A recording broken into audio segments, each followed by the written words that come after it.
एक तारीख कमरे में एक बनती हुई औरत चीखती है जब वो बच्चे को जन्म देती है। कई मिनट की तकलीफ के बाद एक बिगड़ा हुआ बच्चा पैदा होता है। बच्चे को देखने के बाद एक रार आदमी मां को मार देता है। ये सब 2 साल पहले शुरू हुआ जब एक खानदान सरहद से गुजरते हुए इत्तेफाक से एक फौजी इलाका जिसे सेक्टर 16 कहा जाता था में पहुंच गया। अगले दिन आधा खानदान मर चुका था। अगले हफ्तों के दौरान अमरीकी फौज ने लापता अफराद की तलाश के लिए एक टीम भेजी। मौजूदा वक्त में फौजी रहनुमाओं ने इलाके में इलेक्ट्रॉनिक निगरानी नस्ब करने का हुक्म दिया है, लेकिन इसकी वजूहत खुफिया हैं। कंकशंस को जांचने के लिए टेक्नीशियन हाल ने एक पुरानी कान में कुछ गोलियां नस्ब की हैं जिसे एक खुफिया मीटिंग रूम के तौर पर इस्तेमाल किया जा सकता है। डॉक्टर विल्सन कंट्रोल रूम से चीजों पर नजर रखे हुए है जहां एक हेड सेंसर है। विल्सन हान को पता है कि कुछ कंकशंस काम नहीं कर रहे हैं उससे पहले कि वो स्कैनर पर कुछ अजीब चीज देखता है। इससे पहले कि वो उसे तज्जिया कर सके स्क्रीन बंद हो जाती है। हान पावर बॉक्स चेक करने जाता है और देखता है कि केबल्स जल चुकी हैं, लिहाजा वो फर्ज करता है कि चूहों ने ऐसा किया है। दरअसल डॉक्टर फॉस्टर एक पहाड़ी की चोटी पर अपना सामान लगा रहा है। वो विल्सन को रेडियो पर कॉल करने की कोशिश करता है लेकिन वो जवाब नहीं देता। फिर हे हान से राब्ता करने की कोशिश करता है लेकिन वो कान में अपने तमाम आंतों के साथ मुर्दा पड़ा है। जब फॉस्टर मरता है तो वो एक बदले हुए आदमी को सांप खाते देखकर हैरान रह जाता है। फॉस्टर बातचीत करने की कोशिश करता है लेकिन ज़ॉम्बी इसके बैग की सबसे ज्यादा लुत्फअंदोज होता है। अचानक आदमी एक अजीब लफ्ज गड़गड़ाना शुरू कर देता है। फॉस्टर को यह समझने में चंद सेकंड लगते हैं कि वो कह रहा है भाग जाओ, और तब तक वह देर हो चुकी होती है। कोई इसे पीछे से हमला करता है और इसे मार देता है। कर्नल रीडिंग चीख सुनता है, लिहाजा वो फॉस्टर को ढूंढने जाता है जबकि इसका नाम पुकारता है। अचानक एक ज़ॉम्बी इसके पीछे जाहिर होता है। वो रे से एक छड़ी से चढ़ा घूम कर उसे पहाड़ी से नीचे फेंक देता है। दरअसल फौजियों का एक ग्रुप एक खतरनाक जंगी जोन में शरीक फायरिंग की जद में है। सपटर गलती से अपना हेलमेट खो देता है और अपने साथियों की वार्निंग्स को नजरअंदाज करते हुए उसे वापस लेने जाता है। उसके करीब एक बारूदी सुरंग फट जाती है और इसे उड़ा देती है। एक दुश्मन इन्हें और उनकी मां को गालियां देना शुरू कर देता है, लिहाजा करीना छपने से बाहर आकर इसका पीछा करता है। उसके साथी उसे पागल समझते हैं लेकिन उनके पास इसके पीछे जाने के अलावा कोई चारा नहीं होता है। वो एक दरवाजे से कुछ ग्रेनेड फेंकते हैं और धमाके से वो गिर जाते हैं। एक बच्चे की गुड़िया उनके करीब गिरती है और एक मां अपने बच्चे के लिए रोती हुई नजर आती है। नेपोलियन इससे माफी मांगने की कोशिश करता है लेकिन औरत अपने कपड़ों के नीचे ग्रेनेड का एक गुच्छा जाहिर करती है।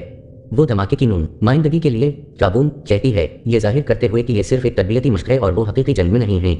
इसके बाद सार्जेंट जेफरी पूरी टीम को अहमकों की तरह काम करने पर जानता है।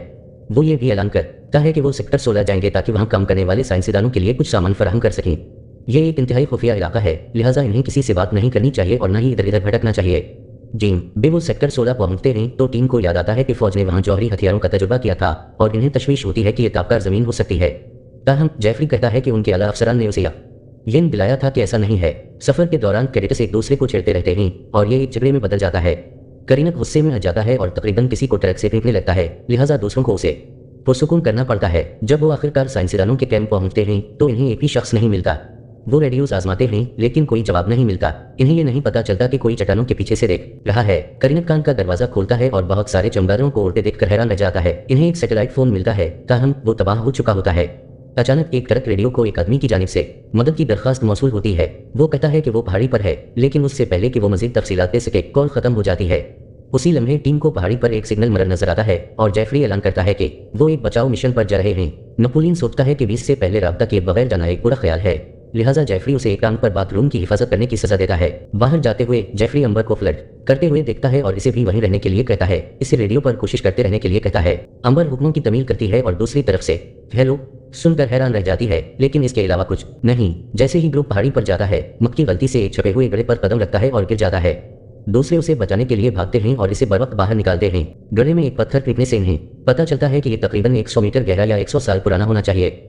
मक्की की टखनों में चोट लग गई है, लिहाजा जेफरी उसे वापस कैंप भेज देता है। दरअसल नेपोलियन खुद को फारिग करने के लिए बाथरूम में दाखिल होता है। अचानक उसे एक अजीब आवाज सुनाई देती है और एक हाथ टॉयलेट में नमूदार होता है ताकि इसकी टांग पकड़ ले। नेपोलियन चीखता है और फौरन घबराहट में बाहर आ जाता है। अंबर उसकी कहानी पर शक करती है और करीब से देखती है, लेकिन एक पूरा बाजू फुजले में नमूदार होता है। दोनों कैडेट्स चीखते हैं और दरवाजा बंद कर देते हैं जब एक आदमी टॉयलेट से बाहर निकलकर मदद मांगता है। फौजी इसे बाहर निकालते हैं और पता चलता है ये विल्सन है जिसके कांपते हुए जिस्म पर अजीब कट लगे हुए हैं। विल्सन सरगोशी करता है कि वो यहाँ है उससे पहले कि वो मर जाए। नेपोलियन को एहसास होता है कि किसी ने उसे काटा ताकि वो इन्फेक्शन से आहिस्ता आहिस्ता मर जाए। धोने के बाद दोनों जेफरी से राब्ता करने की कोशिश करते हैं लेकिन रेडियो अभी भी बेकार है। उसी लम्हे वो कुछ गांव देखते हैं और ये देखकर हैरान रह जाते हैं कि किसी ने उनके ट्रक को आग लगा दी है। अलिफ मुगल को अपनी राइफल गायब नजर आती है और वो अपनी टीम को खबरदार करने के लिए उनकी तलाश में जाने का फैसला करती है, लेकिन नेपोलियन वहीं रहने का इंतखाब करता है। सिर्फ चंद कदम चलने के बाद अंबर को एक आवाज सुनाई जाती है और अचानक एक ज़ॉम्बी इस पर पीछे से छलांग लगाता है। वो अपना दिफा करने की कोशिश करती है लेकिन ज़ॉम्बी बहुत मजबूत है और इसे नीचे गिरा देता है। फिर अंबर उसे एक पत्थर से मारती है लेकिन ज़ॉम्बी एक बलीड से वापस हमला करता है। जब अंबर वरुण से बचती है तो एक गोली ज़ॉम्बी को लगती है। ये मक्की की तरफ से है जो चट्टानों में छुपा हुआ है। ज़ॉम्बी कान के एक सुराख में छलांग लगाकर फरार हो जाता है। एक मुख्तलिफ सुराख से एक हाथ बाहर आता है और मक्की के टखनों को पकड़ लेता है, जिससे वो गिर जाता है। अंबर उसके बाजू पकड़ने की कोशिश करती है, लेकिन पुरस्कार हाथ बहुत जोर से खींच रहा होता है। वो अपनी बंदूक पकड़ती है, ताहम वो गोली नहीं चला सकती क्योंकि मक्की का जिस्म पूरा सुराख ढक रहा है। जल्द ही नपोलियन पहुंचता है और मक्की को भी पकड़ने की कोशिश करता है, लेकिन बहुत देर हो चुकी होती है।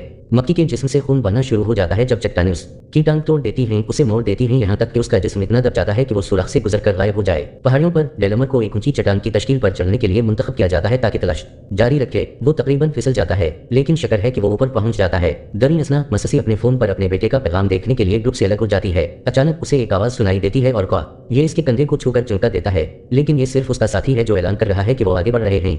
थोड़ी देर चलने के बाद इन्हें एक चट्टान पर एक जूता मिलता है। करीब ही इन्हें फॉसेटर की लाश मिलती है, जिसके सर की चोट में इसका बटू फंसा होता है। किसी दुश्मन के बारे में फिक्रमंद होकर सपटर कैंप से राब्ता करने की कोशिश करता है, लेकिन उनके दोस्त जवाब नहीं देते। चंद कोशिशों के बाद इन्हें रीडिंग की आवाज सुना ये देती है, जो सिर्फ एक जुमला कहता है, इससे पहले कि कॉल दोबारा खत्म हो जाए। मससी इशारा करती है कि ये वही आवाज नहीं है जो इन्होंने पिछली कॉल में सुनी थी। टीम आगे बढ़ती रहती है। चट्टानों के दरमियान अजीब आवाज़ें नून सुनती है। अचानक एक ज़ॉम्बी सपटर पर हमला करने की कोशिश करता है, इसके बजाय इसके बैकपैक को मारता है। सपटर फाइल खोलकर जवाब देता है, लिहाजा ज़ॉम्बी पहाड़ी की चोटी पर भागता है और इस पर एक पत्थर फेंकता है। ये घबरा कर सपटर बगैर सोचे समझे गोली चलाता रहता है और गलती से जेफरी को कई बार मार देता है, जबकि ज़ॉम्बी फरार हो जाता है। टीम इसकी मदद करने की कोशिश करती है, लेकिन जेफरी फिर भी मर जाता है। जब अंबर और नपोलियन पहुंचते हैं तो इन्हें मक्की के बारे में भी बताना पड़ता है। जेफरी के जिस्म को ले जाने के लिए एक कंबल में लपेटने के बाद टीम वापस जाना शुरू कर देती है। डेलमर चट्टानों के ऊपर किसी को हरकत करते हुए दिखता है, लेकिन परेशानी से बचने के लिए उसे नजरअंदाज कर देता है। जब नीचे उतरने का वक्त होता है तो सपटर सबसे पहले जाता है, जबकि जिस्म को उठाकर शुरू में सब कुछ ठीक चलता है, लेकिन अचानक रस्सी टूट जाती है और सपटर गिरकर मर जाता है। करीनक नपोलियन को बुरा गांठ बनाने का इल्जाम देता है, ताहम डेलमर को पता चलता है कि रस्सी काटी गई थी। इन्हें यह भी पता चलता है कि उनकी तमाम इजाफी रस्सियां गायब हो चुकी हैं। टीम एक ऐसा रास्ता तलाश करना शुरू कर देती है जो इन्हें महफूज तरीके से नीचे ले जा सके, लेकिन इन्हें सिर्फ डेड एंड मिलते हैं। जब इन्हें एक और आवाज सुनाई देती है तो वो इसके पीछे जाते हैं, यहाँ तक कि इन्हें रीडिंग मीम लगता है जो बमुश्किल जिंदा है। वो इसके जख्मों की देखभाल करने की कोशिश करते हैं, लेकिन रीडिंग उन पर गुस्सा करता है और हंसता है। फिर इन्हें दूर से चीखें सुनाई देती हैं और हर कोई गोली चलाने के लिए तैयार हो जाता अलिफ है। जब वो मुड़ते हैं तो इन्हें रीडिंग हाथ में बंदूक के साथ खड़ा नजर आता है। वो बताता है कि कानों में इंसान रहते हैं जो पुराने तजुर्बात के दौरान होने वाली ताबकार सरगर्मी की वजह से ज़ॉम्बी हो चुके हैं। ये ज़ूम भी तमाम मर्दों को मार देते हैं, लेकिन औरतों को अफजाइश के लिए रखते हैं। टीम पूछती है कि कैसे निकली और रीडिंग खुदकुशी करके जवाब देता है। मिनट बाद मससी अंबर के साथ बैठती है और उसे अपने बेटे की एक वीडियो दिखाती है। एक ज़ॉम्बी उनके पीछे नमूदार होता है और मससी चीखती है, अब क्योंकि ये एक जाल है। लड़के फाइल खोलते हैं और तेजी से ज़ॉम्बी को गोली मारकर हलाक कर देते हैं। इसके बाद मससी खुद को फालग करने के लिए एक चट्टान के पीछे जाती है। उसे अपने पीछे ज़ॉम्बी नजर नहीं आता क्योंकि इसकी चट्टान जैसी जल्द उसे छलावरन करने देती है। वो उसे पीछे से पकड़ लेता है और इसकी चीखें दूसरों की तवज्जो हासिल करती ही नून होना।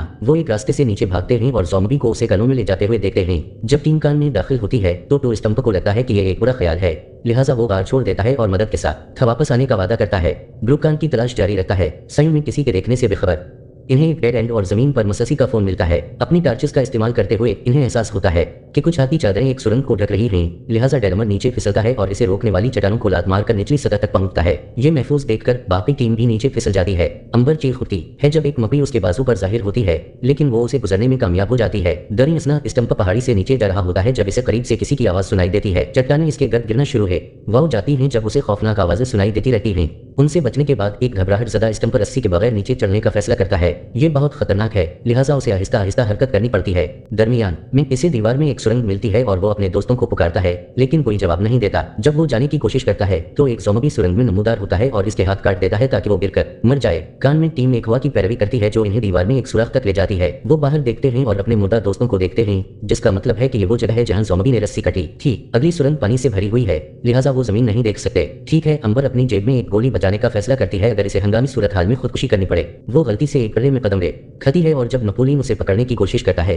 तो वो भी अगली सतह पर गिर जाता है। पानी गले से बह जाता है और करीनक और डेलमर अपने दोस्तों के ठीक होने की तस्दीक के लिए नीचे देखते हैं। उनके पास दो गाफ रोहन में आगे बढ़ने के अलावा कोई चारा नहीं होता है। मससी को पकड़े हुए ज़ॉम्बी वहां नीचे है, लेकिन वो छप जाता है इससे पहले कि वो उसे देख सकें। डेलमर और करीनक को उनका रास्ता एक और सुरंग से बंद मिलता है। करीनक एक बड़ी छलांग लगाने का फैसला करता है, लेकिन वो बमुश्किल दूसरी तरफ पकड़ने में कामयाब होता है। जैसे ही वो फिसलना शुरू करता है, डेलमर भी छलांग लगाता है और दरहकीकत उसे पार कर लेता है। फिर वो करेन काफ को ऊपर लाता है। सुरंग की इस तरफ एक बीम है जिसे वो महफूज तरीके से नीचे जाने के लिए इस्तेमाल करते हैं। धूल भरी अशिया से भरे एक कमरे में ज़ॉम्बी मससी को कराता है और कहता है कि इसे मामा खूबसूरत चे पहले मससी इसके चेहरे पर थोपती है और गजबनाक ज़ॉम्बी उसे गाली देता है इससे पहले कि उसे बिस्तर पर फेंक दे। वो अपना दिफा करने की कोशिश करती है लेकिन वो उसे मार देता है। वो इसके खून का जायका लेता है और अलीफ से मीठा कहता है इससे पहले कि अपनी जबान इसके मुंह में डाले। मससी जबान का एक टुकड़ा काट लेती है और ज़ॉम्बी को इसकी कमर पर लात मारती है। फिर वो भागने की कोशिश करती है।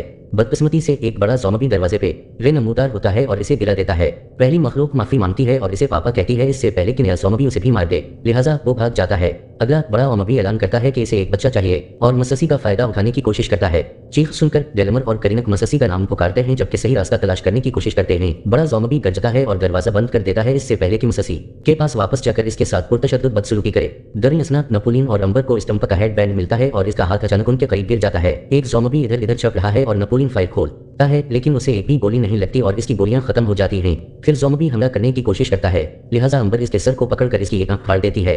वो बदले में उसे गला घूंटने की कोशिश करता है। ताहम नपोलियन एक पत्थर का इस्तेमाल करता है ताकि ज़ॉम्बी का सर तोड़ दे यहाँ तक कि वो मर जाए। उसी लम्हे एक अंधी मखलूक सुरंग में नमूदार होती है, लिहाजा दोनों आहिस्ता आहिस्ता पीछे हटते हैं ताकि फरार होने की कोशिश करें। जैसे ही ज़ॉम्बी उनकी वो सूंघने की कोशिश करता है, अंबर और नपोलियन एक हैच से गिर जाते हैं। उनकी हैरत के लिए एक दोस्ताना ज़ॉम्बी इसे बंद कर देता है और इन्हें बताता है कि वो महफूज हैं। जीम, लरी, करीनक और डेलमर उसी सुरंग तक पहुंचते हैं और उनकी आवाजों से अंधा ज़ॉम्बी फायर खोल देता है। डेलमर जख्मी हो जाता है लेकिन करीनक तेजी से अमल करता है और अंधे ज़ॉम्बी को मारने तक फायर वापस करता है। अलीफ, गर्चा अब दोनों फौजियों के पास गोलियां नहीं हैं। नपोलियन हैच खोलता है और अपने दोस्तों को अंदर लाता है।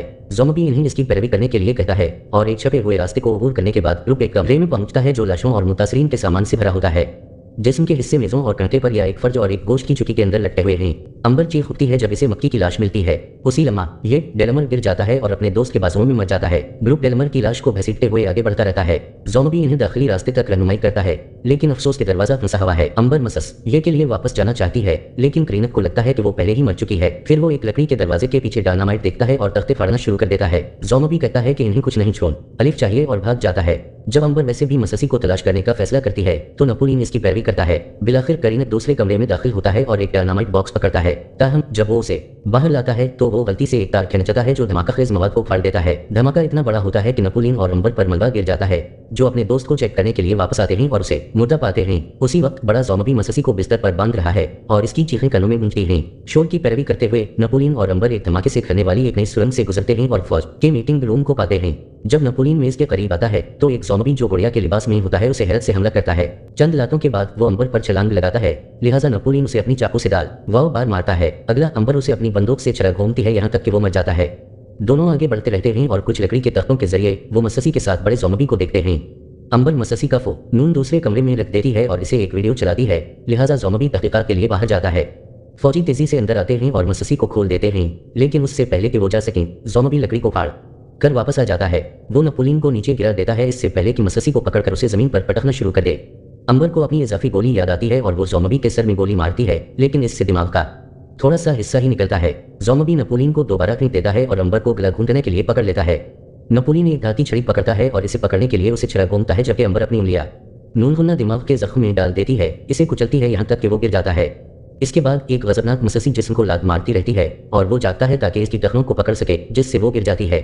वो एक चाकू के लिए पहुंचता है लेकिन नपोलियन को एक कुल्हाड़ी मिलती है और इसे रोकता है इससे पहले कि अंबर को अपने दोस्त को आजाद करने में मदद करे।